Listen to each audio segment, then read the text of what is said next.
नमस्कार, मी गौरी सूर्यवंशी. एस मराठीमध्ये आपलं स्वागत. वळूया आजच्या बातमीकडे.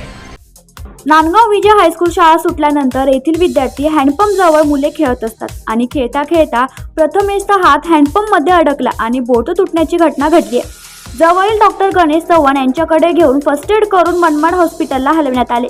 प्रथमेश जगधने, वय वर्ष 11, राहणार जगधने वाडा, नांदगाव विजय हायस्कूल येथील मुख्याध्यापक LN ठाकरे सर्व प्रथमेश जगधने यांचे आई वडील यांची नगरपालिका प्रशासनाकडे मागणी केली. या हँडपंपला आजूबाजूला सुरक्षा कवच सुरक्षेसाठी लावण्यात यावे.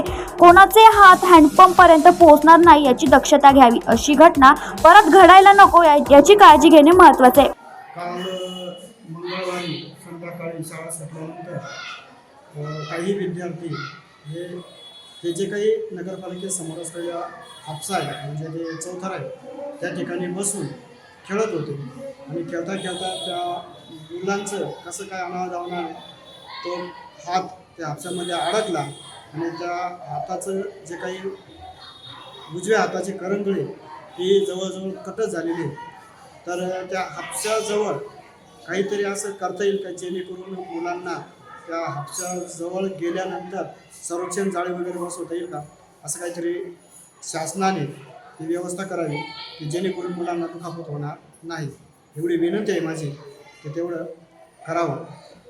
एस मराठी न्यूजसाठी प्रतिनिधी विजय बडोदे, नांदगाव. अशाच नवीन ताज्या घडामोडी जाणून घेण्यासाठी आमच्या एस मराठी न्यूज चॅनलला लाईक करा, शेअर करा, सबस्क्राईब करा आणि बेल आयकॉनला क्लिक करायला विसरू नका.